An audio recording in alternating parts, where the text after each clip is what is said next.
بسم الله الرحمن الرحيم. السلام عليكم ورحمة الله وبركاته. دمين dadka Soomaaliyeed sida tooska nooga daawanaya aaladda Facebooka. Maanta waa maalin Axad ah, taariikhdu ay tahay 14-ka bisha June 2020.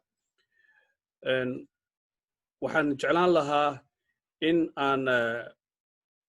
barnaamijkan oo ku saabsan dhinaca wacyigelinta COVID-19 ama coronavirus 2019 soo bilowday inaan maanta halkan aan ku qabanno qabaqabada barnaamijkan waxaa iska kaashaday hay'adda GSD Soomaalida qurba joogta iyo dalladda EFSAN waddanka Holland. Ujeedada barnaamijkani waxa uu yahay sidii Soomaalida loogu wargelin lahaa COVID-19 loogana wacyigelin lahaa khatartiisa isla markaana aan isaga wareysano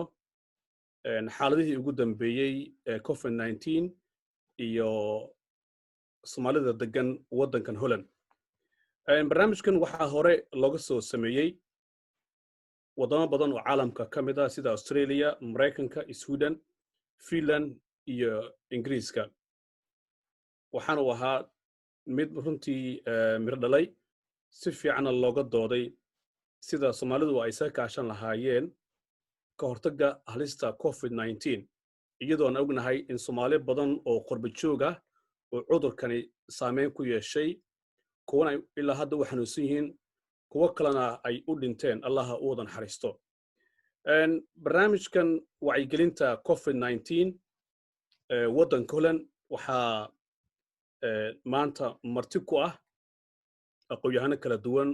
oo dhammaantood kaalin mug leh ku leh u dhaqdhaqaaqida arrimaha bulshada. Haddii aan magacaabo mid aan u sheego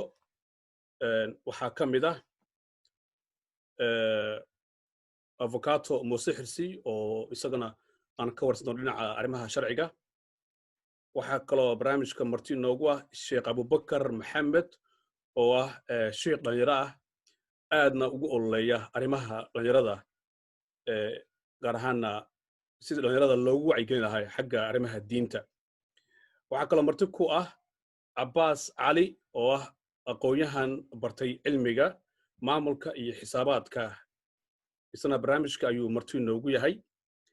waxaa kaloo barnaamijka marti inoogu ah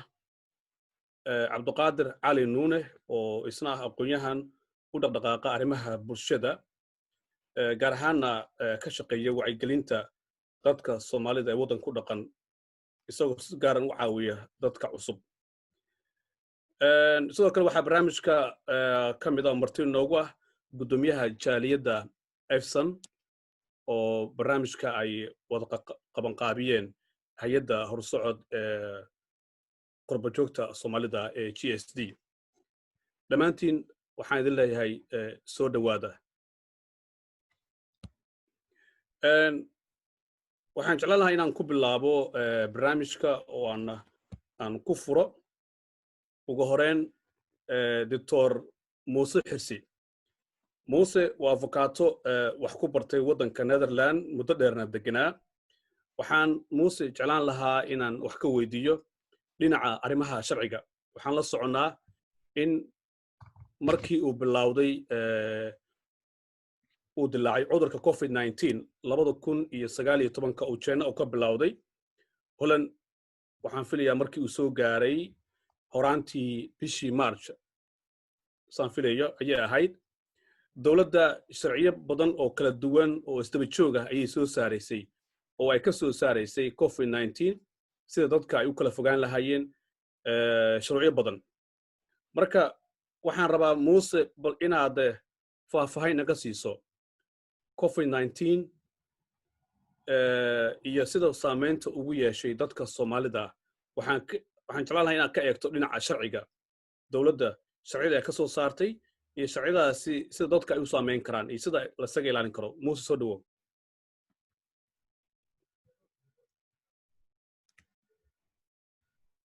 موسى عدك وكاحرين يهي وحن تلان لها إن مايك أد فرطو يدي أن مغلسه. بسم الله الرحمن الرحيم. أدى عدك وإفرين يوم بناليها. آديات ها. marka hore waxaan salaamayaa qabanqaabiyaasha programkan oo runtii aad u qiimo badan waxaad weydiisay arrimaha sharciga inaan ka fiiriyo dalkan Holland runtii waa arrin loo baahan yahay arrintan coronavirus in dhinacyo badan laga eego oo sidaas darteedna khiisday ururka diasporada runtii arrintaas iyo gudoomiye Cali Waare arrinta qaybta ay ka qaateen runtii aad baan u amaanayaa runtii dadku waa fiican tahay inay fahmaan dhinacyo badan oo coronaviruska macnihii ku saabsan markaan ka fiiriyo dhinaca sharciga waxaa horta ujeedada sharci walba ujeedo ayuu leeyahay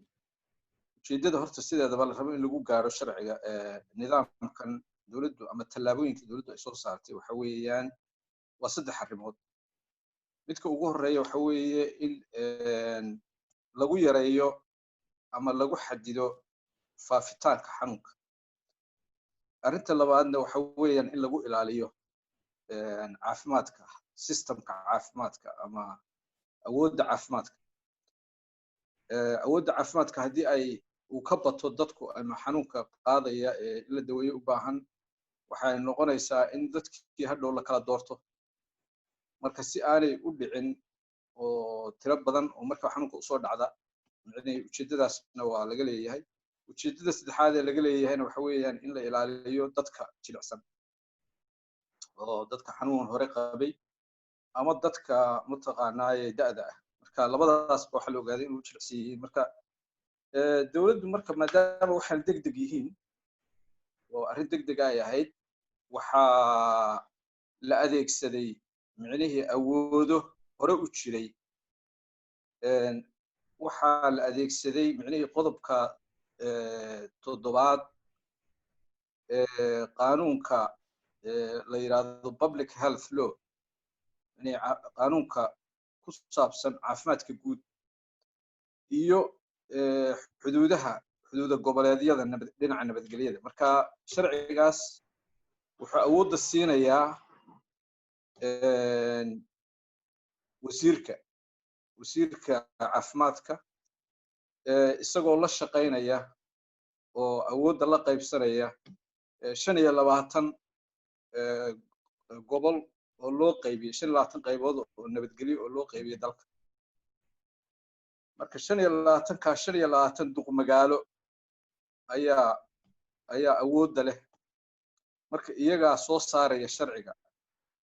ee lagu xadidayo oo waxa la yiraahdaa yani sharci degdeg ah ay soo saarayaan ma garata waa gartay haddii marka waxaan rabaa bal inaan dadka Soomaaliyeed aan la wadaagno horta waxaan jeclaan lahaa inaan Soomaalida si tooska nooga daawanaysa barnaamijkan Facebooka in ay si sheegareeyaan si dadka kale ay u arkaan haddii aan ka dhex galo Muuse sharciyadan waa kuwo fara badan oo isdaba yaala oo laga yaabo wiil kasta sharciyan ay soo baxaan Soomaaliduna badanaa waxay u badan yihiin dad aan la socon waxyaabaha factska ah ee maalin kasta dawladda ka soo baxaya wararka sida marka Soomaalida loogu wacyigelin karaa ama loogu sheegi karaa in sharciyadaasi ay isha ku hayaan oo ay la socdaan haddii ay jabiyaanna maxaa ka dhalan kara horta waxaan ku talagalay inaan marka hore awoodaha iyo meeshuu ka imanayo aan ka hadlo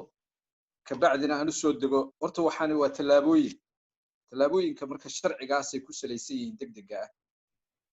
marka arrinta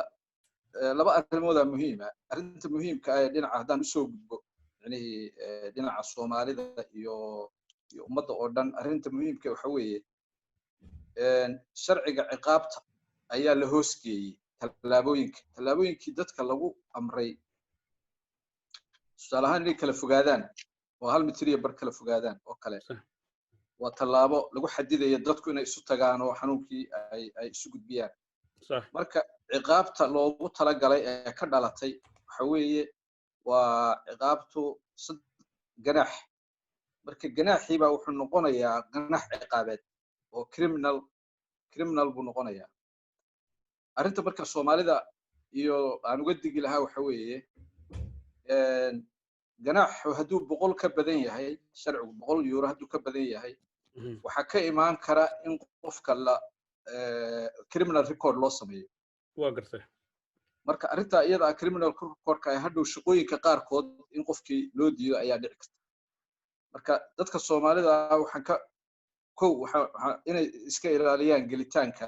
yani sharcigaas sababtoo ah criminal record buu u keeni karaa waa gartay mid labaadna hadhowto mustaqbalka qofkii shaqooyin badan ayuu ka xanibi karaa marka waxaa kale oo kula talinayaa Soomaalida in hadiiba ay dhacdo in qofka lagu ganaaxo ku dhaco ganaaxaas waa inuu ka qaataa rafcaan tusaale ahaan hadda waxa soo saaray xeeraaliyaha ayaa awoodda la siiyey xeeraaliyaha wuxuu ka sii aadayaa oo rafcaan u sii qaadan karaa garsooraha marka si garsooraha ayaa laga yaabaa duruufaha qofka iyo raadka uu ku yeelanayo inuu tixgeliyo marka saas darteed qof kasti waa inuu tallaabooyinkaas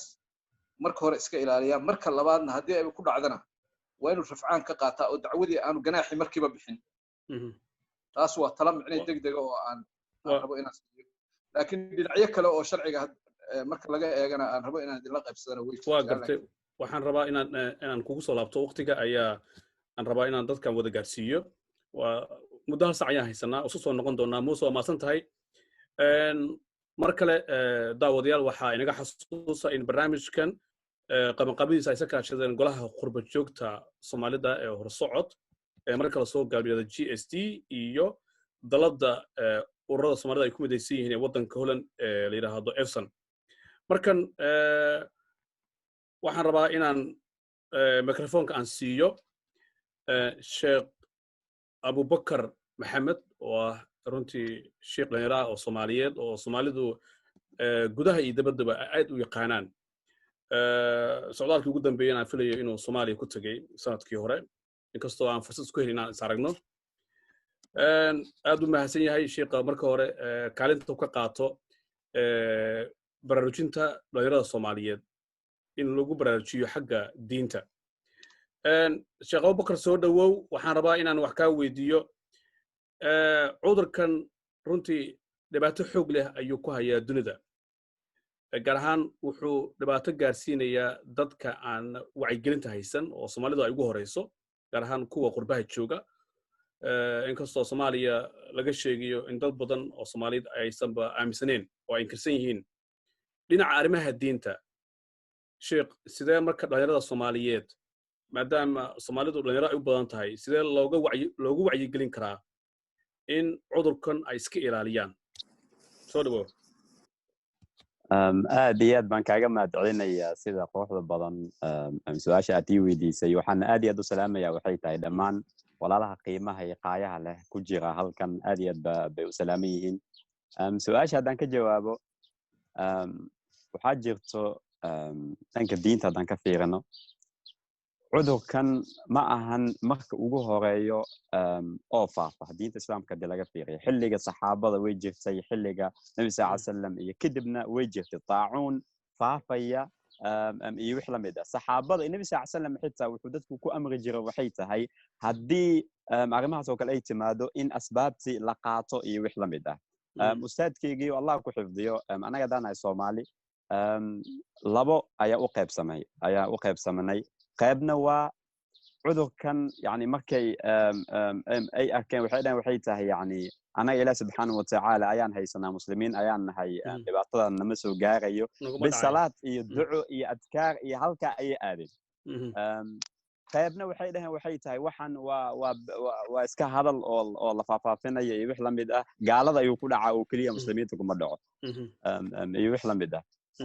labada ayaa u qaybsamanay kadibna yani markaan aragnay arrinta oo sii faafaya waxaan ka bilaabnay waxay tahay baraha bulshada iyo telefishinada iyo wix la mid ah oo dhan baraarujin inaan sameeyno oo ah in qofka mu'minka loo baahan yahay asbaabta inuu qaato iyo wadanka uu joogo yani qaanuunka hadda ustaad Musa uu noo sheegayay qaanuunkaas inuu ku dhaqmo oo ah hadii la yiraahdo hala kala fogaado in yani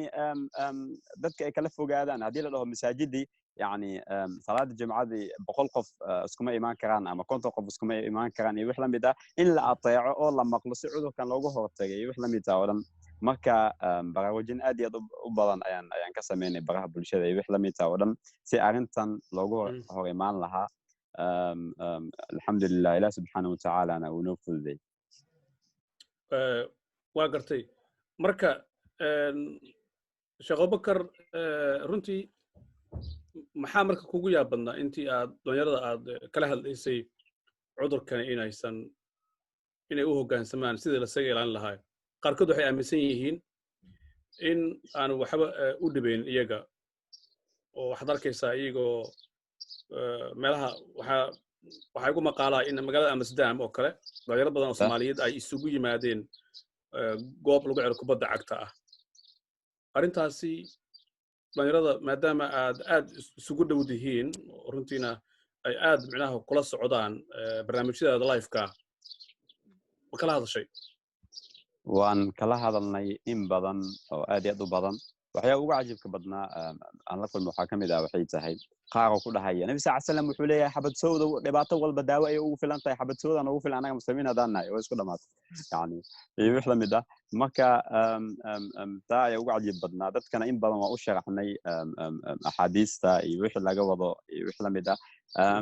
dhalinyaradana waxay ku leeyihiin badana social media ay waxay ka maqlayaan yani anaga in badan nama saameynayo qooshinka uu kaliya ayuu saameynayaa ayaga uu kaliya ayuu dilaya iyo wix la mid ah yani ayagana waa u sheegnay in yani qof walba anaga naga mid ayeeya laga yaabo inay guriga u joogto wallahi waxay ugu cajiib badnaa waxay tahay maalin gabar ayaa soo wacday gabadhaas si fiican ayaa u aqaana gabadhaas ayada waxay dhihi jirtay waxay tahay يعني عذر كان دليل ما سامعنا يوحي لمي ده جوريجن وحا أوجوج وحي تهاي أييو أو أبه ها قفويلة أي جوري جوري يعني لبي أسبوع كذب ويصوّع ذي مالنا أنا كله هاد لاي كذب يعني وحيدا وحيته دليل وكلي وحن يعني أنا دليل عنها يعني أنا ما سامعنا يوحي لمي ده لبي أسبوع كذب استجابة ده يصوّع وحيدا هذا وحي تهاي يعني أييو أيا جيريو تي وحالة شيء وحي تهاي بتالك جوكتا عذر كان inay u geeriyootay wix la mid ah hadda janaasada iyo duugitaanka maxaa la sameeynaa telefoonada masaajidaha ma haysaa iyo wix la mid ah ayadoo waliwaleysa wallahi ani xitaa waan ka naxay markaas yani arintaas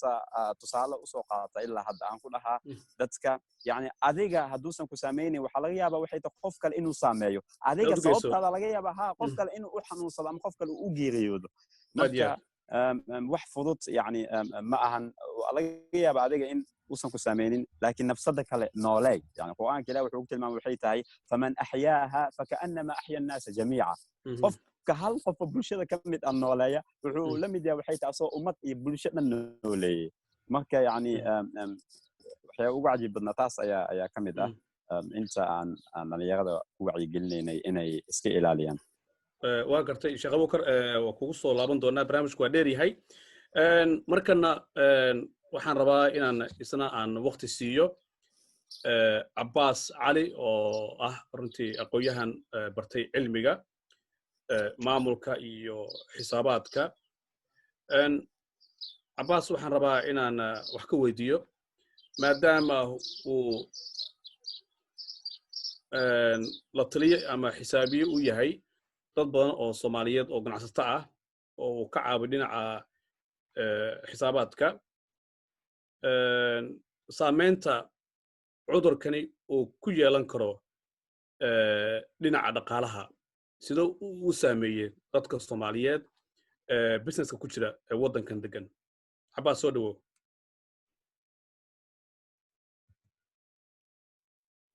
Abbas mikrofoonka hadda furo karto ma ku maqalno raali ah maiga هذا وقت مقشة بالفعل. سو دوا عباس. ودوا وما تصنته. سؤال شيء دوا مقشة ملنا. باش هذا وام مقلها. أوكي. هرتمرك روح سلام يا أمدا Soomaaliyeed oo dhan ee halkan naga fiirsanaysa iyo waxaan mahad gaar ah usoo jeedinayaa JDS iyo Epson oo soo abaabula barnaamijkan haddaan u gadagalo su-aashaadii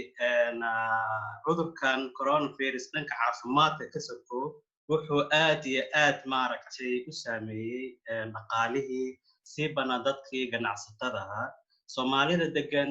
siibana Holland waxay u badan yihiin ganacsato shakhsiyadeed oo ah maaragtay waxa la yiraahdo susubeeyar oo iyaga shaqeysta marka soomaalida haddaan kala sii qaadno waxay aad iyo aad ugu badan yihiin dhinaca tagaasiileyda oo dad badan oo Soomaaliyeed ayaa tagaasi wata wadanka dawladda waxay u qaybisay laba nooc ah maaragtay inay ku qasban yihiin inay joojiyaan shaqada sideedaba sida dadka leh oo kala maaragtay maqaayadaha dadka timajarayaasha iyo dadka leh maaragtay iskoolada lagu barto tagaasida iyo waxyaabaha iyo dad kale oo ah aan lagu qasbin laakiin uu saameeyay cudurka sida dadka dukaanleyda oo kale dukaamada iskale oo kale kuma khasbana inay dukaanka qadaan haddana maaragtay dakhligii soo gelayay aad u hoos u dhacay labada dhinacba aad u saameeyay maadaama Soomaalida ay u badnaayeen dad shakhsiyadeed waxay noqotay maaragtay qofkii in uusan bixin karin maaragtay ijaarkii inuusan bixin karin waxa la yiraahdo qarashka joogtada ah ama fastlastiga inuusan bixin karin marka nasiib wanaag maaragtay dawladda Holland waxay soo saartay maaragtay sharciyo dhowr ah oo lagu baraarujinayo dhaqaalaha wadanka siibana dadka ganacsatada ah ee uu saameeyay maaragtay dakhli hoos u dhicidaas oo aan maaragtay gaar ahaan loo fiiriyay siibana dadka maaragtay shirkadaha loo yaqaano kale shaqaysiga ama certificate loo yaqaano marka labadaas sharci waxay sameeyeen maaragtay qofkii in laga caawino qarashkii soo gali jiray ee ka baaqday oo ah waxa la yiraahdo outkeering la yiraahdo nooca self-funded outkeering ama loogu talagalay qofkii shirkadiisa aan ka bixi karin oo maaragtay mid ku meel gaar ah ilaa iyo hadda wuxuu socdaa 3 bil waxaan rajaynaynaa in lagu daro 3 bilood oo kale lagu caawino kow iyo midda labaad oo ah wixii qarashkii joogtada ee uu ku bixi jirtay shirkadda in laga caawino taasoo ay ugu talagaleen ilaa iyo 4,000 oo euro oo ah qarashkii ugu horeyntii ka bixi jiray sida caymiska oo kale waxa jira waxyaabo qarasho joogto ah oo socdo qofka hadduu fadhiyo hadduu wax soo galo ama hadduusan wax soo galin qofkii qarashkaas in uu bixiyo ay ku khasban tahay marka labadaas ayay soo saartay dawladda maaragtay Netherlands oo ay ku caawintay in 3 bilood ugu horeysa intuu socday ay ka soo bilaabeen 15 Maarso sharciga wuxuu dhici doonaa 15 June waxaan rajaynaynaa ilaa iyo 1 Septemberna in la sii dheereen doono 3 bilood sidaas ay u saameeyeen marka ma waxa dawladda ay u fiirinaysaa qofba dhaqaalihii soo gali jiray maadaama dukaamada ay dhaqaale ahayn oo ay kala duwan yihiin qof kasta dadka sibeerada waa qof kasta dhaqaale gaar ayuu ku shaqeeyaa marka ma income-ka la fiirinayaa soo gala bishii mise lacag jango ana la siinayaa cid walba waxa la fiirinayaa shuruudaha waxa kamid ah dhowr shuruud ay u sameeyeen shuruudahaas oo ah inuu qofka uu ku dhacay ugu yaraan 30% dakhligii soo gali jiray in uusan soo galin ma fiirinayaan maaragtay inuu qofka ka dakhli badnaa kan kale tusaale haddaan soo qaadana dadka tagaasidoo dhan markaan fiirino Soomaalida ugu badan yihiin waa dhowr boqol oo Soomaali ah waxa la fiiriyay qofka ma ka baxaysay 3 bilood 4,000 ugu yaraan inay ka baxaysay badanaan way u badan tahay 4,000 inay ka baxaysay oo dakhli joogta iyo in maaragtay 30% dakhligii soo gali jiray oo soo dhac labadaas shuruudood markuu soo buuxiyo qofkii maaragtay wuu xaq buu u yeelanayaa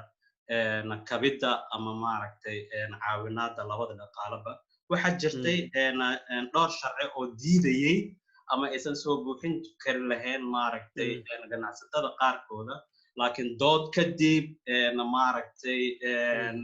halgan dheer ayaa la maray shuruudahaas iyo waa laga wada cadfiyey sida dadka tagaasidoo kale waxa lagu xiray inay lahaadaan maaragtay adrees ka baxsan guryahooda oo kale qof hadda maaragtay tagsin leh ma dhici karta inuusan address kale ama xafiis kale u qorto wax adag waa wax adag marka waa laga cafiyey dhowr ambasan ama maaragtay ayaa lagu sameeyey marka boqolkiiba 95 waa ay suura gashay dadkii ganacsatada Soomaaliyeed ee dhibaatada ka soo gaartay in ay kabkaas ay helaan waa gartay waxaan la soconaa hadda in dib loo furay dukaan badan oo ganacsiga ama raashin lagu iibiyo ama waxyaabo kale gaar ahaan dadka Soomaalida sidee marka ay u dabaqeen sharcigan COVID-19 sida social distancing in la kala fogaado afistantiga inta ka warqabto intaan ka warqabo dhowr dukaan ayaan tagay dadkan xisaabiyaha oo ahay waxa ku jira dad dukaamo leh oo aan soo booqday aad bay sharcigii u suura geliyeen ilaa iyo hadda maanan arkin maaragtay dukaamo leh ama xataa tagaasiileydii ama maqaayadihii ama maaragtay kulli sharciyadii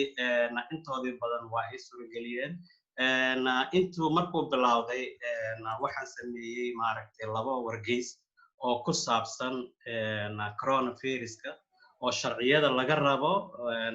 marka la fiiriyo dhaqaale ahaan ama siday ku codsan lahaayeen iyo shuruudaha laga rabo hadday bilaabaan shaqada sida ay ugu taxadiri lahaayeen marka ilaa iyo hadda aad iyo aad ayaa ugu faraxsanahay maaragtay inta bilowday shaqada ama inta furtayba maaragtay inay soo buuxiyeen shuruucdii laga rabay waana maaragtay wax ammaan mudan in dadkii ay fiirinayaan haddaanan sidaas samaynin ima soo gelayo dakhli marka sidaa daraaddeeda sharciyadii waan fulinayaa ilaa iyo haddana way fuliyeen dhaqaaqii wuu yara bilowday inkastoo aysan ahayn coronavirus 15 Maarso ka hor intuu ahaa inkastoo aan ahayn waxaad moodaysaa inay dhaqaaqii ay soo yara noqonayaan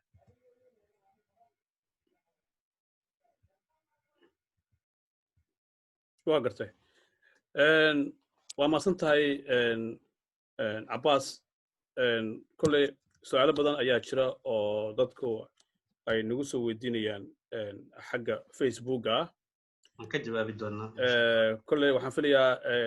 barnaamijka gabagabadiisa ayaan ka jawaabi doonaa hadda oo la yiraahdo maandeeq ayaa kolley noo diyaarin doonta Abbas waa kugu soo laabanaya insha Allah markan waxaan rabaa inaan isna aan waqti siiyo Cabdiqaadir Cali Nuune oo ah runtii aqoonyahan wax ku bartay waddanka Netherland muddo dheer degnaa haddana ka shaqeeya arrimaha bulshada iyo sidii dadka Soomaalida loo caawin lahaa gaar ahaan kuwa qaxootiga ah waxa kale uu u dhaqaaqaa xagga arrimaha u doodida dadka Soomaalida xagga arrimaha sharciga dhibaatada kala kulma Cabdiqaadir soo dhawow haddii aad maqasho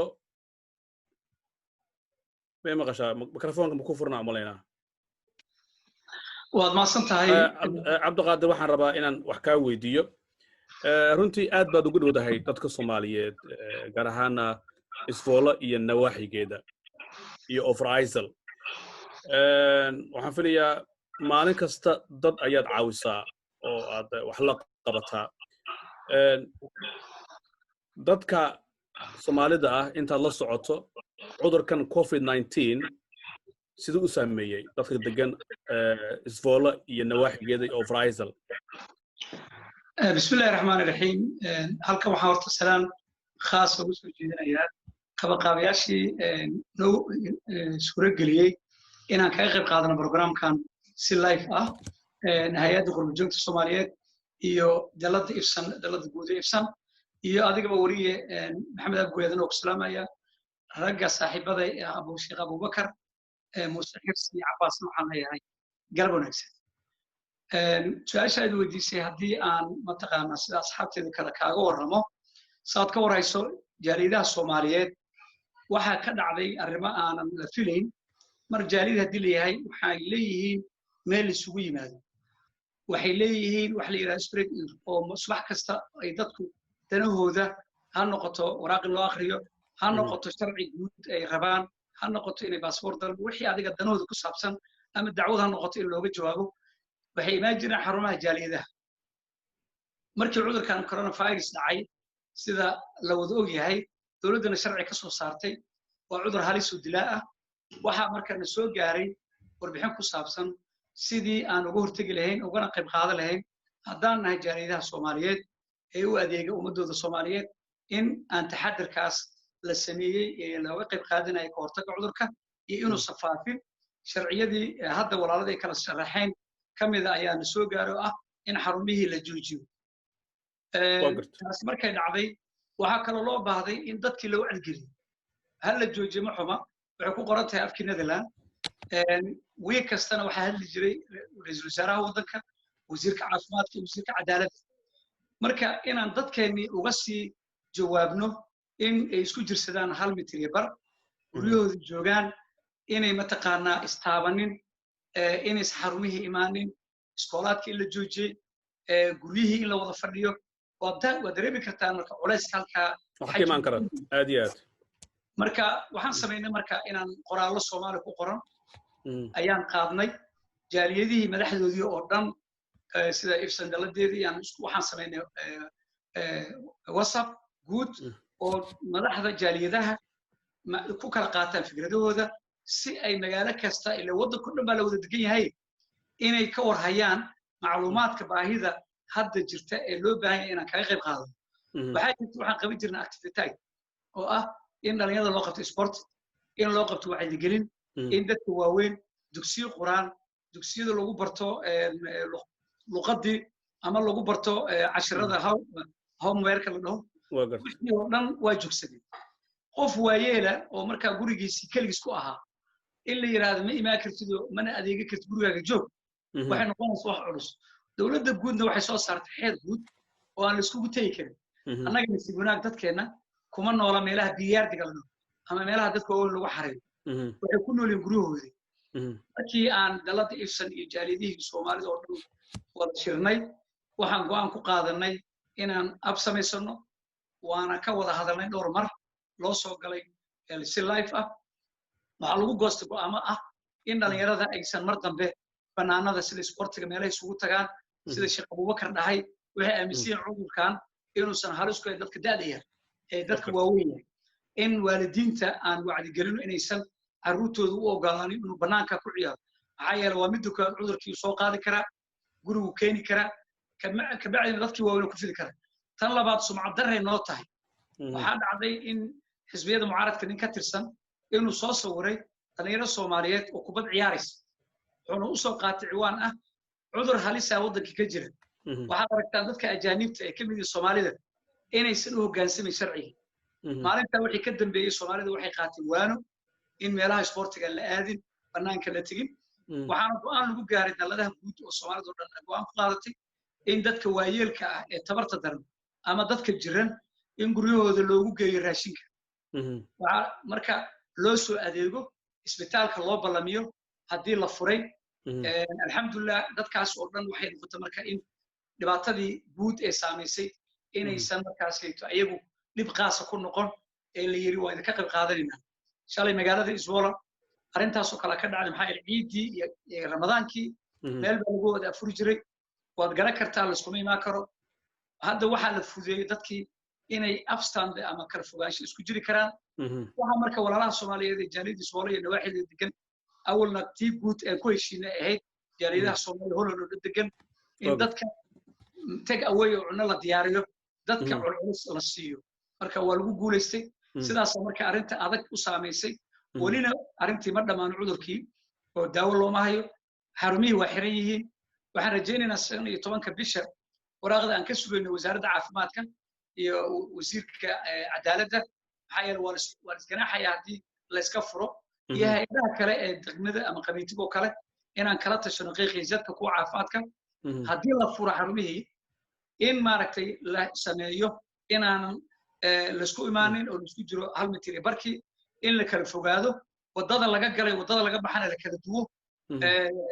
kookanka iyo meelaha wax lagu karsaday musqulahana extra taxadir laga sameeyo marka walaalkay waa fahmi kartaan waa gartay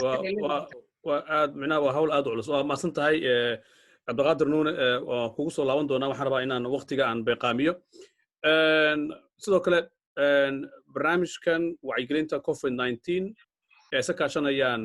golaha qurbajada Soomaaliyeed iyo EFSAN waxaa sidoo kale barnaamijka qabanqaabada qayb ka lahaa cali waare waxaan rabaa inaan si kooban aan wax yar aan waqtiga ku siiyo waxaan rabaa inaan wax kaa weydiiyo maadaama aad tahay guddoomiyihii dowladda EFSAN ilaa intii aad ka warhaysaan tirada dadka Soomaalida ah ee u dhintay cudurkan COVID-19 degan waddanka Holland waxaan filayaa mikrofoonka okay waa hadda waa ku maqalnaa marka hore waxaan rabaa inaan u mahadceliyo ururka qurbajoogta Soomaaliyeed Global Somali Diaspora gaar ahaan gudoomiye Jawaahir Daahir guddiga oo runtii arrintan muhiimka ah ku fikiray in dadka Soomaaliyeed ee qurbajoogta ah la wacyigeliyo iyadoo lala kaashanayo ururada ka jira wadamada ay ku nool yihiin sidoo kale waxaan rabaa inaan u mahadceliyo Mandeeq oo iyaduna xagga farsamada maaragtay naga saaciday ugu dambeyntiina runtii ragga akhyaarta ah ee meesha ku jiro oo runtii rag ah marka laga hadlayo bulshada Soomaaliyeed ee waddanka Holland dadka Soomaalida aad iyo aad arrimooda ugu dadaala adigoo wariyaha runtii aad u mahadsantihiin intaa kadib su'aasha aad weydiisay inta aan ka warqabno runtii horta guud ahaan waddanka Holland dad aad u fara badan ayuu cudurkan saameeyay oo u dhintay oo u badan weliba dadka waayeelka ah laakiin marka soo laabto guud ahaan dadka ajnabiga ah oo ay Soomaalidu ay ka mid yihiin iyaga laftooda saameyn ay ku yeelatay oo runtii dad dhintay way jiraan inta aan ka warqabno dadka Soomaalida aaday horta runtii u adkeyd in la helo tiro sax ah laakiin inta xogaalka aan ku nahay markii ugu dambeeyay waxay sheegayeen ilaa 5 qof 6 qof oo Soomaali ah oo dhimatay la xiriirinayay cudurkaas koronaha ah waxyaabaha runtii anaga Soomaaliyan waddanka Holland aan isleenahay waa saacideen waxa kamid ah qaabka waddanka Holland dadka Soomaalida ay u degan yihiin runtii waa waddan yar yaraantaas ka sokow marka dadka Soomaaliduna ma wada degan hal meel concentrated kuma ah ama hal magaalo sida wadamada qaarkood ay degan yihiin aad ay u kala fog yihiin marka taas laftigeedu waxay keenaysaa in isu socodkii iska warqabkii dadka Soomaalida ah ay isku imaanayeen inay maaragtay ay yaraato marka waxaan runtii way macnaha way saacideen waa gartay mar ay waceen runtii telefishinkan waddanka Holland oo ay runtii ay wax naga weydiiyeen arrimahan waxay runtii aad u rabeen inay ogaadaan dadka ajnabiga ah muxuu ahay ama Soomaalida inta la isdhihi karo arrintan koronada way u dhinteen sababtoo ah waxay yiraahdeen waxaan ugu adkaatay inaan helno statistics sax ah sababtoo ah qofka lama qoro ethnicity waxay dhahaan ama jinsiyada meesha ka soo jeeda lama qorayo marka way ku adkaatay marka runtii anagu macluumaadka aan helayno oo aan hadda ku sheegay waa mid aan ka helnay sourcigeena iyo ururadeena localka ah iyo masaajidadeena iyo dadkeena runtii community u dhow oo aad uga warqaba macluumaadkeena soo kordhiya waa aad u mahadsan tahay waxaan soo gaarnay gabagabadii barnaamijka runtii su'aalo badan ayaa dadka Soomaaliyeed Facebook ay nagu soo weydiiyeen su'aalahana ka qaybgalayaasha barnaamijka ayaa ay ku socotaa oo loo qaybinayaa waxaan rabaa inaan ku hormaro si kooban afukaato Muuse Xirsi Muuse qof baa wuxuu soo weydiiyey taageero noocee ah ayuu heli karaa matalan qofka dhibaato kala kulma lockdownka COVID-19 ka uu macnaha uu keenay wadadee loo mari karaa haddii qof dhibaato uu kala kulmo COVID-19 uu meel ku xayirmo oo kale saasaan u fahmay su'aasha Muuse mikrofoonka waxaan maleynaa okay ma ku furna hadda ma furatay Muuse hadda okay macnihii qofka horta waxay ku xiran tahay qofkaasi duruufaha uu markaas uu ku sugan yahay oo horta sharcigan lockdownka sidiisaba waa sharci lagaga hortegayo dhibaato weyn oo waddanka dhan wada saamaysay marka sidaas darteed waxaa qasaba mar walba in dadkii dhibaato ka soo gaadho sida dadku inay ku xayirmaan inay xorriyaddoodii la xadido يعني حريتي قفك ولها دستوري هيدا ها إن السوتجو إن مقارنة ساي لدقدقاقو waxaasoo dhan baa la xadiday marka sharcigaana lagu xadiday waa gartay qofka maxaa dhibaatada ka soo gaadhay micnihii dhibaatada inuu qofku sheego oo dhibaatadu nooca ay tahay iyo cidda ka mas-uulka ah dhibaato walba waa in mas-uuliyaddeeda dib loo raadiyaa laakiin sharciga guud ahaan dhibaatada kaa soo gaadhay oo iska caadiga ah micnihii waa dhibaato ku talagal ah sababtoo ah wax laga hortegayaa dhibaato ka weyn waa gartay laakiin qofka taageero waa heli karaa soo maaha dhibaato kasta oo COVID-19 uu sababay oo ku dhacdo qofka ama sharci uu jebiya oo kale ah okay markuu sharciga jebiyo qofku oo isagu ma dhibaatada inuu sharciga u jebiyo su-aasha saas uma cadda laakiin waxaa meesha su-aasha waxay tahay sidee qofku uu taageero ku heli karaa haddii dhibaato ay soo wajahdo dhibaatadaasna ay ka dhalatay lockdownka qofka xaguu aadayaa intee u abaaraya qofka bay qofku waa inuu kanaaladii caadiga ahaa ee awalba qofku marka dhibaato ku dhacdo qofku dhibaatada uu dawladdu waajib ugu ahayd inay dhibaatada ka saarto dawladdu sideedaba waajib guud baa saaran oo ah qof kasta oo muwaadina ama waddankan ku nool oo si sharciga ugu nool in dawladdu ay wax kasta oo gargaara u fidiso hadduu dhibaato ku jiro marka sharcigii guud wuu jiraa mar walba laakiin haddana xorriyaddii qofka ayaa la xadiday oo mataqan xadidaaddaa la xadidayna waa dhibaatada ka imaanaysaa waa dhibaato la rabo qofku inuu qaado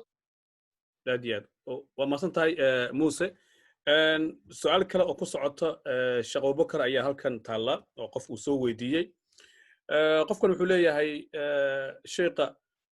muxuu ka dhihi karaa maadaama ay soo fool leedahay ciiddii adxa ciiddii carafo dad dhibaatadii cudurkiina COVID-19 uu sii jiro sidee dadka ciidda raba inuu dabaaldegaan maxay samayn karaan waa su-aal aad iyo aad u fiican horta ciidda saafilayo weli waxbaa ka haray waddamadana way kala duwan yihiin waddan waxaa laga yaabaa waxay tahay inay haddaba sharci ay soo saartay ah in 100 qof in ka badan aysan isku imaan karin inta laga gaarayo tusaale ahaan September oo kale iyo wix la mid ah marka marba qofka waddanka uu jooga ay ku xiran tahay laakiin sida ila tahay aniga Allahu a'lam wadamada yani waxyaabo badan baa isbedelaya kulamada yani inkastoo dadka la xadidi doono laakiin dad badan baa isku imaan kara marka insha Allah ta'ala ani waxay ila tahay jawaabtaas aan sugno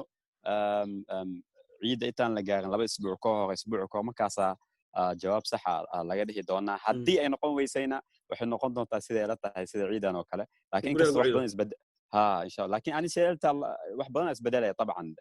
هذا بوضمات يوروب بعدين في غنو إيه صومالي أفريقيا حتى واحد بدنا بس بدلة واحد بدنا بفورمي حتى مساجد مكة مدينة حتى موالف فري مكة واحد بدنا بس بدلة شرعية يربى معنا لكن وحياة بدنا بس بدلة مكة رجال مروة بحاول نكسب وحيتها إن نكسب ونكسب لقى إن شاء الله تعالى مكة عندك وحياتها إن واحد بدنا بس بدلة دونا إن شاء الله تعالى سيدي hore u ciideynay wax la mid ah aan u ciidi doono insha Allah in loo ciidi doono waa maasan tahay sheekh Abubakar su'aalaha waa fara badan yihiin su'aal kale waxay ku socotaa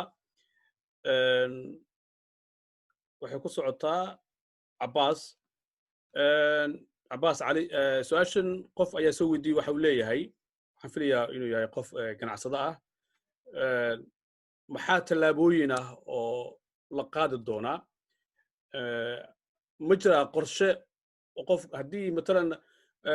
qof business yar u furnaa ama ganacsi yar u furnaa waddanka looga furnaa haddii uu ku qasaaray lockdownkii COVID-19 ka dhashay maxaa qorshe ah oo qofkaasi dawladdu ay ku caawin kartaa si uu u soo kabto codka kuma furna amlana way fahamta amlana waa fahmay ilaa iyo hadda caawinaada la soo saaray waxa loogu talagalay inaysan waxba joogsan wixii ay sii socdaan maaragtay dawladda waxay soo saartay in haddii cudurkani uu sii yaraanin ilaa iyo laga gaarayo September maalinta maaragtay 1 September in la dheereeyo sharciyadii hore ee jiray waxna lagu sii ziyaadiyo oo ah sida markii hore waxa la yareeyay lacagtii joogtada ahayd oo 4,000 oo qofka shirkadiisii waxa ijaarkii caymiskii iyo qarashkii joogtada ah uu ku sii wado maaragtay inta laga gaarayo maaragtay inta lockdownkan uu socdo marka hadda sharcigii waa la badinayaa waxaan rajaynaynaa wiiga soo socda inay soo bixi doonaan sharciyo ah in maaragtay qofka lagu xadidan oo keliya 4,000 ee laga caawino ilaa iyo inta qarash uu galay waxa laga yaabaa wax dhici karta in 5,000 ay ku baxayso ilaa iyo September marka waa in laga caawinaa ilaa iyo 6,000 ilaa iyo hadda waxay ku xadideen ilaa iyo 20,000 in ay noqon doonto qofka inta laga caawini karo laakiin sida aan maqlayay markaan telefono iyo waxyaabaha tadir sharciyadii hore way ka yara adkaan doonaan taasoo ah markii hore maaragtay caddayntu way yareed laakiin kuwa soo socda waxa aad loo fiirin doonaa inuu qofka caddayn doono in maaragtay ay ku dhacay dakhli intaas ka yar uuna galay maaragtay qarash ah inta uu qofkaas uu sheeganayo inuu qarashkaas uu galay marka ilaa iyo intaas waa inuu caddeeyaa waa in qoraal ku caddeeyaa sidii wax ugu qasaareen laakiin looguma talagelin waxa badanaa la isku qaldaa maaragtay hadday shirkadeedii ay qasaartay macnaha sharciyadaa waxa ka mid ahba shirkadaas inaysan ahayn mid qasaari raba ama mid qasaartay kuma jiraan sharciga wuuba ka xaaraantimaysan yahay sideedaba waxa loogu talagalay oo keliya shirkadihii iyo dhaqaalihii inay socdaan laakiin qofku tala jiray inuu joojiyo ama shirkad joogsatay inuu maaragtay sharciga wuuba ka xaaraantimaysan yahay sideedaba waa laga xayo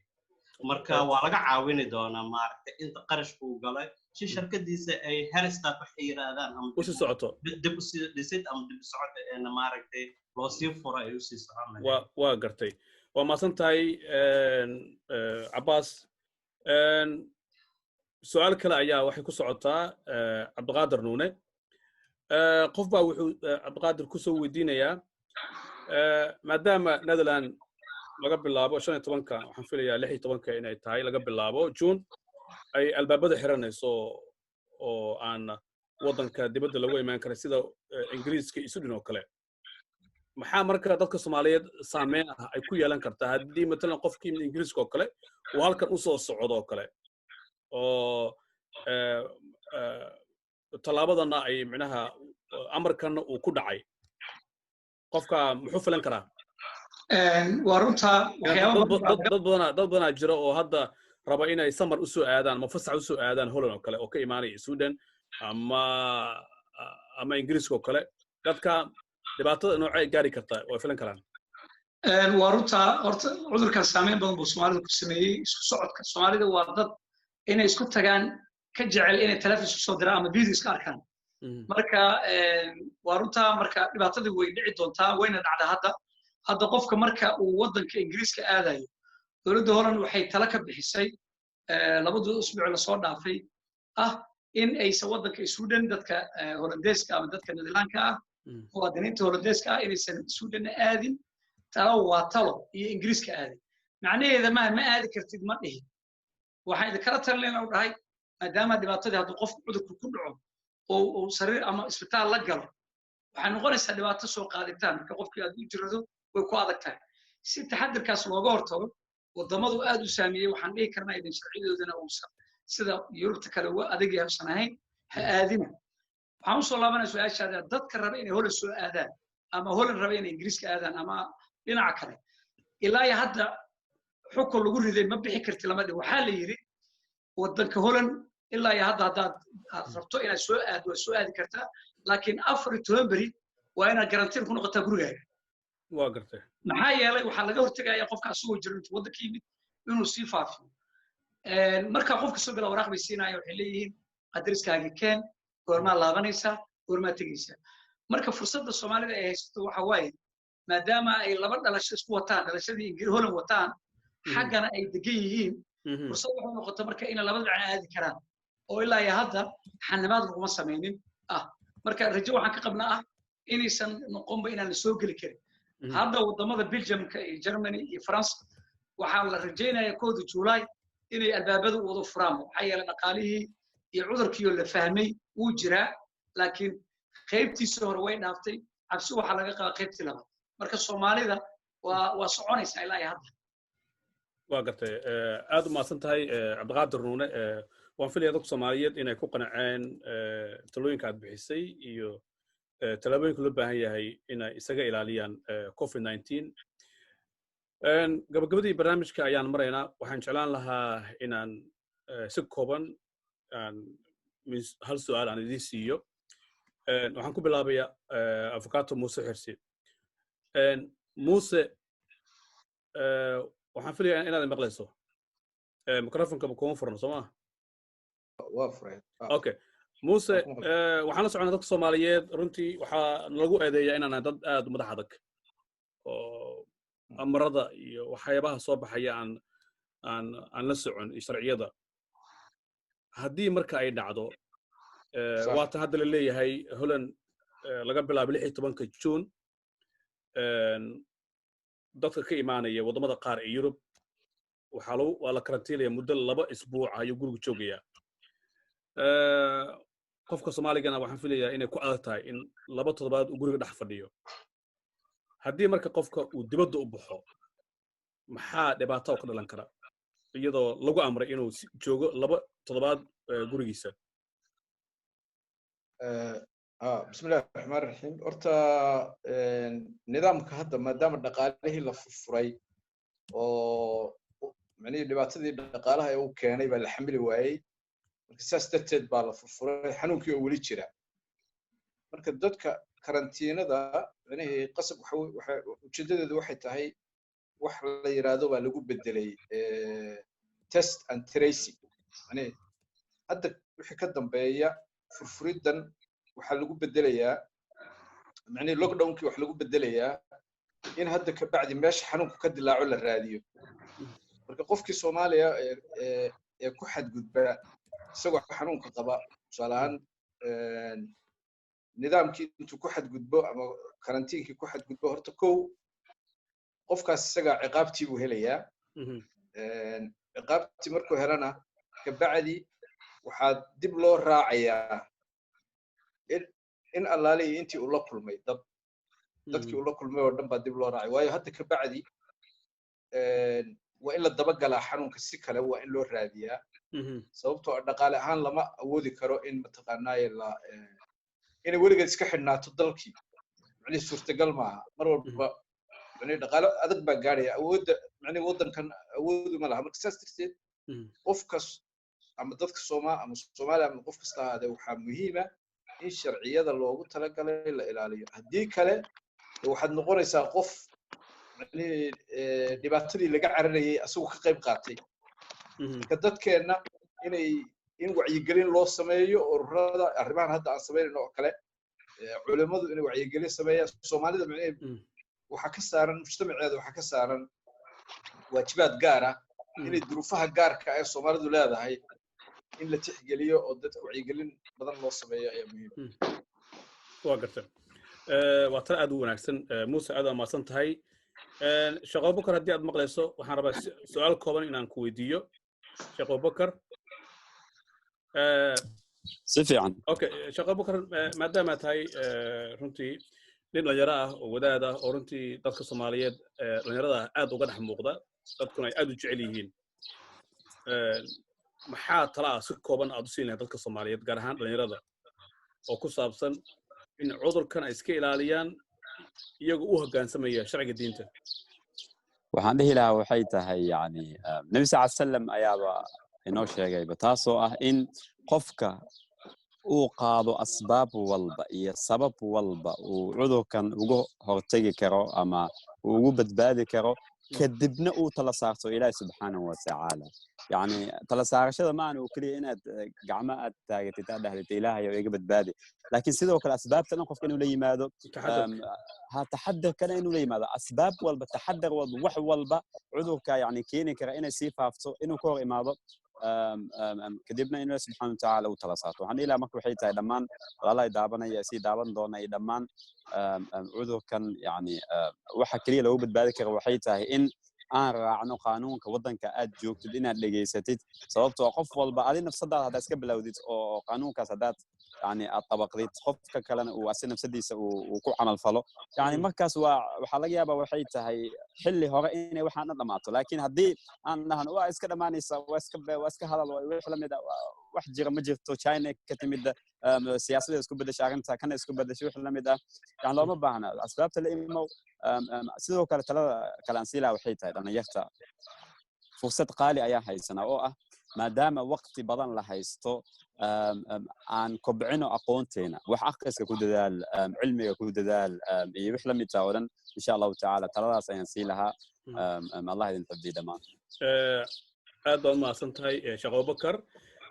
barnaamijku waxaa inoo soo xiri doonaa Jawaahir oo ah gudoomiyaha guddiga agaasimayaasha ee golaha qurbo-joogta Soomaaliyeed GSD intaan ayadaan waqtiga aan mikrofoonka siin waxaan jeclaan lahaa inaan hal su'aal oo ugu dambaysa aan siiyo Abbas Ali Abbas maadaama aad tahay nin xisaabiye ah oo arrimaha xagga dhaqaalaha aad dadka Soomaaliyeed uga caawiya waxaa jira dhalinyaro badan oo Soomaaliyeed oo tagaasile ah maadaama hadda cudurkii uu sii yaraanayo shaqooyinkiina laga yaabo in ayar dib loo furo qofka tagsiilaha ah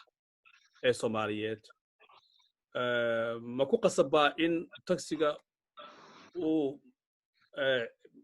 xeyndaab ku kala gooyo meesha uu fadhiyo iyo qofka u dhow iyo gadaal mise qofka soo qaadi kara si caadi ah ilaa iyo hadda dawladda waxay ka soo saartay maysan sheegin sida uu u samaynayo laakiin waxaa lagu qasbay sida tagaasiileed oo kale in ay sameeyaan wax kasta oo suuragelinaya oo maaragtay caafimaadkiisa iyo caafimaadka dadka la socdaba marka asiga ayaa waxay u tahayba maaragtay caafimaadkiisa maaragtay in uu sameeyo maaragtay inuu iska xiro siiba dadka tagaasiileeda qofku wuxuu fariisanayaa dhinaca dambe in uu iska xiro maaragtay maxaa la yiraahdaa qofka gadaashiisa fadhiya si uusan ugu soo gudbin cudurkii ayna ku bixiyaan lacagta maaragtay online siiba maaragtay badanaa gacanta ka qaadan dhalinyarada badan ilaa iyo 70 ka badan ayaa waxaan u ah xisaabiye oo tagaasiileya marka badanaa waxay qabaan maaragtay waxa geed la yiraa binkoodka lagu bixiyo ayay wada qabaan oo lacagna ma qaataan wayna iska wada xireen intaan hadda la hadlay wiigi ugu dambeysay waxaan wada wacay maaragtay ilaa iyo 90 oo maaragtay ganacsada Soomaaliyeed oo degan wadanka Holland siday maaragtay ilaa iyo hadda maadaama la bilaabayo sharciyo badan ay soo socdaan siday maaragtay ku tala jiraan waxay ii sheegeen maaragtay in ay qaadeen inta sharuud ee loo baahan yahay oo nafsadiisa iyo nafsada dadka kale u wadaba caafimaad ahaan iyo dhaqaale ahaan uu ku samata bixin lahaa marka gedigood intaan la hadlay way wada samaysteen waxaan rajaynayaa maaragtay arrintaas inta kale ee aan samaysan halkaloo wax kale ay jiri lahaa oo aan rabo maaragtay inuu sheego ganacsatada Soomaaliyeed ilaa iyo hadda ganacsatada Soomaaliyeed waxa ka maqan maaragtay urur ay ku midaysan yihiin ganacsatada Soomaaliyeed ee u dooda ama tagaasiileedoo kale waxay qabaan WhatsApp group maaragtay markaan diro waa wargeys waxay isku wada diraan WhatsApp groupka bay isku diraan laakiin waxa jiri karta mararka qaarkiisa in waxyaabo ay sharci u leeyihiin ama xaq u leeyihiin oo ay dadkii kale ganacsatadii noocyadii kale ay heli lahaayeen iyaga aysan helaynin oo kale in maaragtay ay marka la dhaho wacyigelin sidan oo kale ah marka la dhaho ismideyn is-abaabulid isqabanqaabis inay bal dhinacaasna maaragtay tallaabooyin ay ka qaadaan sida waxyaabahan oo kale markay dhacaan si fudud laysku gaarsiin karo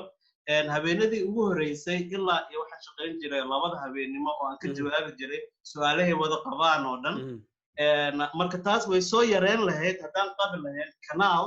ama meel informationkee oo jiro dhan intaan dhigno wax yar oo maaragtay tusaale ah rfo.nl waa meesha sharciyadoo dhan ay ku wada yaalaan haddii waxaas aan Soomaali baan ku turjumay meel baan dhigay inta gaartay way gaartay laakiin waxa ka badneyd inta aan gaarin maaragtay si gaar ah markasta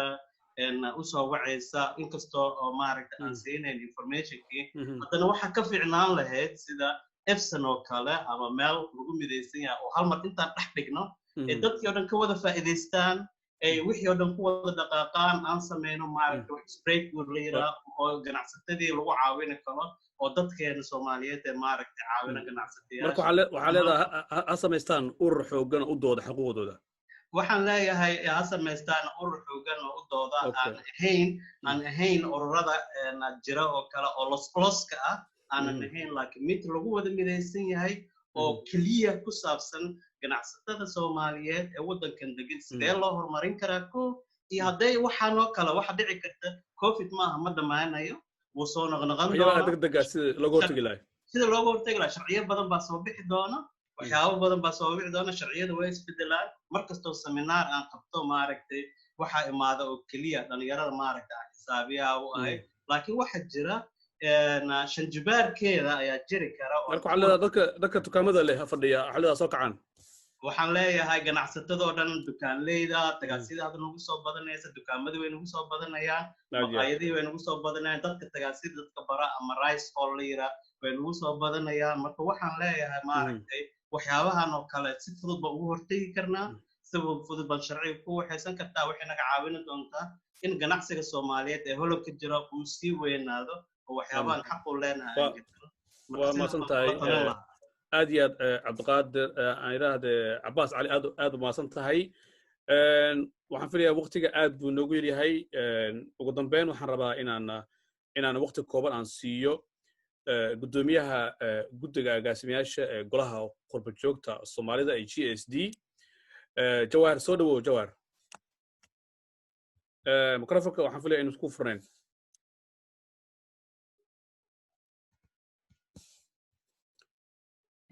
اوكي هذا هذا مقشانا ومرنا السلام عليكم ورحمه الله وبركاته waxaa qofka ugu dambeeyay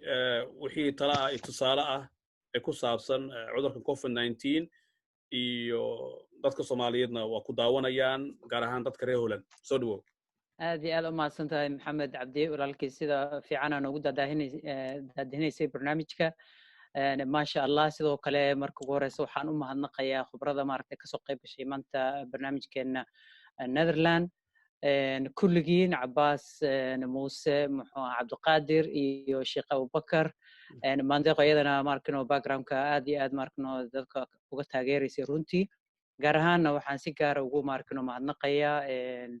Ali oo ah markano de xubin naga mid ah anagu aad u firfircoon runtii barnaamijkan isku soo abaabulay si gaar ahaan Ali waar ugu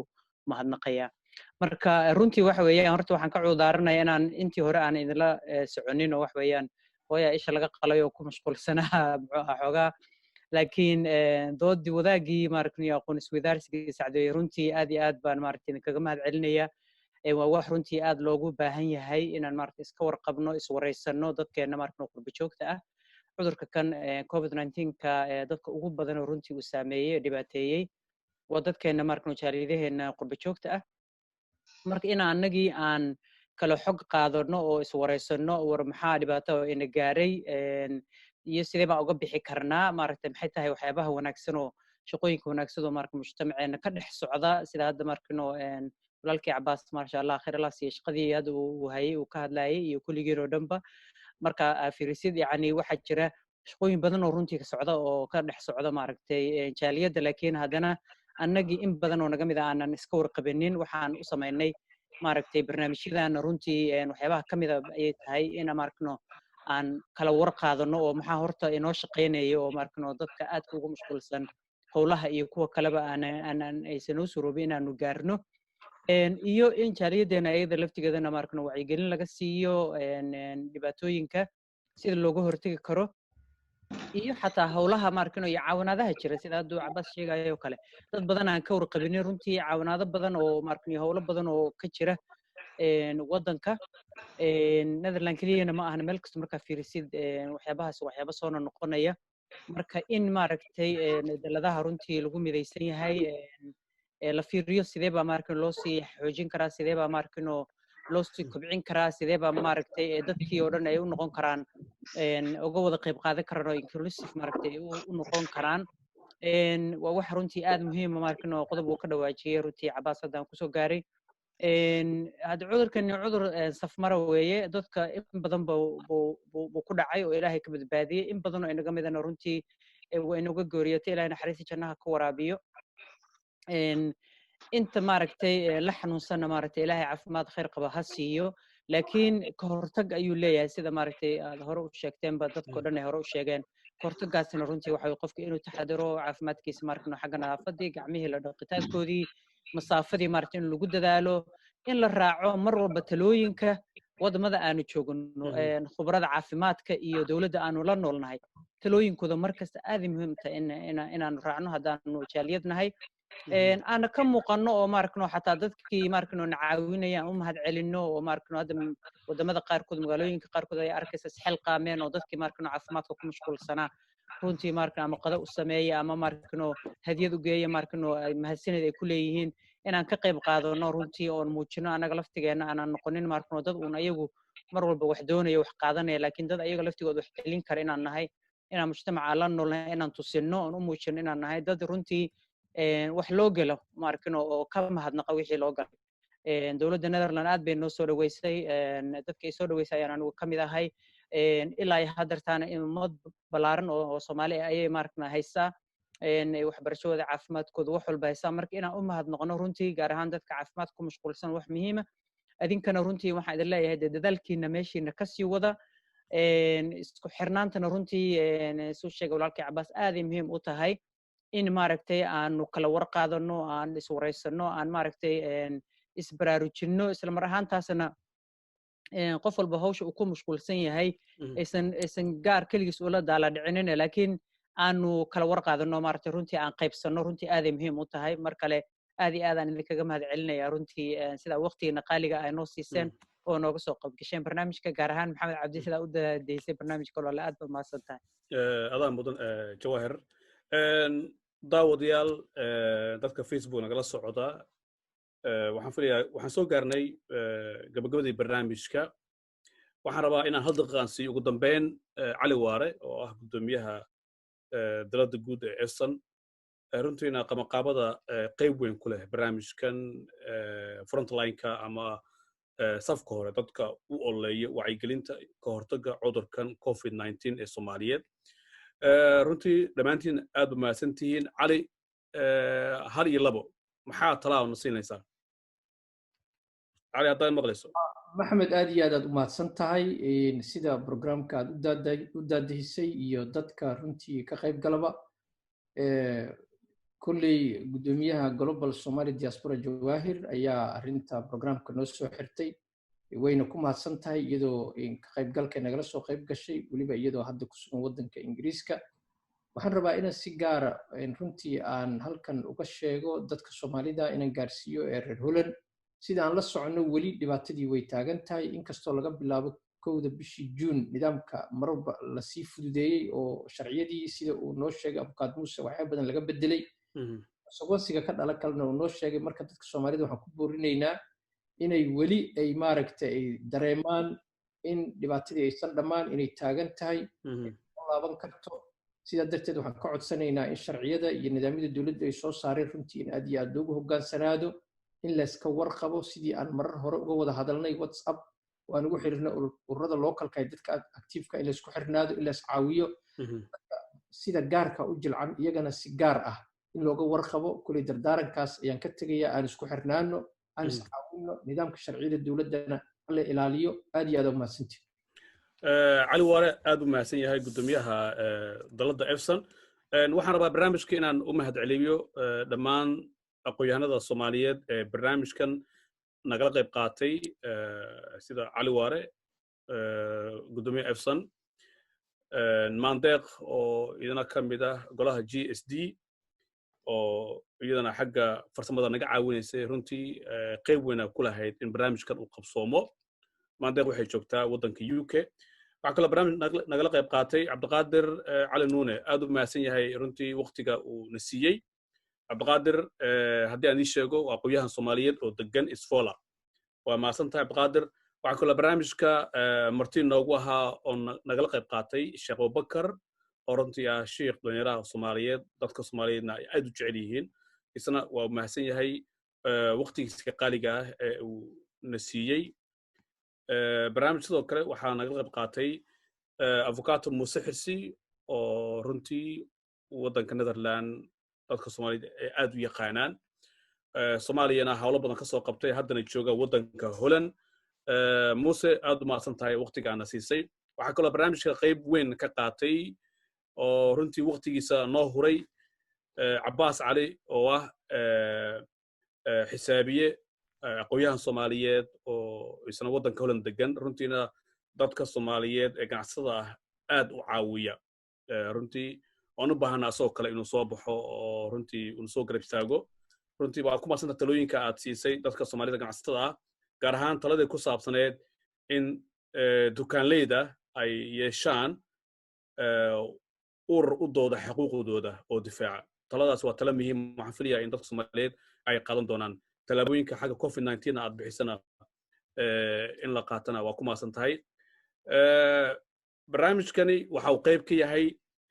barnaamijyo taxana ah oo golaha GSD Global Somali Diaspora ay muddooyinkaba ka wado Soomaalida qurbaha joogta waxaan filayaa inuu sii socon doono barnaamijyo kale ay soo wadaan way ku mahadsan yihiin sida mar walba ay uga qayb qaataan wacyigelinta dadka Soomaaliyeed sidii waxa looga baran lahaa dhibaatooyinka uu sabay cudurka COVID-19 dadka Soomaaliyeedna waxa looga baahan yahay runtii in ay bartaan ayna la qabsadaan sidii cudurkan loo noolaan lahaa ama la isaga ilaalin lahaa marka Global Diaspora Somali Diaspora GSD ay raahdo way mahadsan yihiin kaalinta mugga leh ay ku leeyihiin wacyigelinta dadka Soomaaliyeed ee qurbaha jooga waxaan kaloo jeclaan lahay in barnaamijkan la gaarsiiyo gudaha dalkii Soomaaliya oo runtii marka la fiiriyo Soomaalida gudaha ku nool ay in badan oo kamid ah aad u inkarsan yihiin cudurkan inuu jiro in kala oo ay qabaan inuu yahay wax dad gaar ah loogu talagalay waxaan filayaa in fariintan ay dadka Soomaaliyeed ay gaarto waxa wararka ugu dambeeyay aan helayo ay kamid ah in dad Soomaaliyeed ay aaminsan yihiin in cudurkan COVID-19 uu yahay mashruuc dawladdu ay wadato marka arintaasna waa arin aan loo baahnayn dadka Soomaaliyeed waa inay aaminaan in cudurkan uu jiro adduunka dhibaato xoog leh ku hayo adduunkii uu kala xiray marka waxa loo baahan yahay in ay qaataan talooyinka loo jeedinayo waxa kaloo aan jeclaanahay inaan talo ku siiyo dadka Soomaaliyeed ee qurbaha jooga gaar ahaan dadka Soomaaliyeed ee Holland jooga haddii qofka uu isdareemo in xanuunkan uu iska shakiyo in markiiba uu la xiriiro dhaqaatiirta amaba si lacag la'aan ah waxa jira ilaa 8 goobood oo laga sameeyay waddanka Holland haddii aan saxsanahay haddii aan qaldanahay ma aqaan in ay qofku si bilaash u tagi karo oo isaga baari karo cudurkan inuu qabo in kale taasna waa arin qayb muhiim ah ka qaadan karta caafimaadkiisa iyo cudurkan uu ka hortago dhamaantiin waxaan leeyahay aad u mahadsantihiin inta barnaamijkan naga qayb qaatay waxaan kale u mahadcelinayaa dadka Soomaaliyeed ee barnaamijkan sida tooska uga qayb qaadanayay ama uga daawanayay aaladda Facebooka waa jeclaan lahay in barnaamijkan aad sii sheegaysaan si dadka Soomaaliyeed uu wada gaaro loogana faa'iideysto dhamaantiin waa mahadsantihiin assalaamu calaykum waraxmatullaahi wabarakaatuh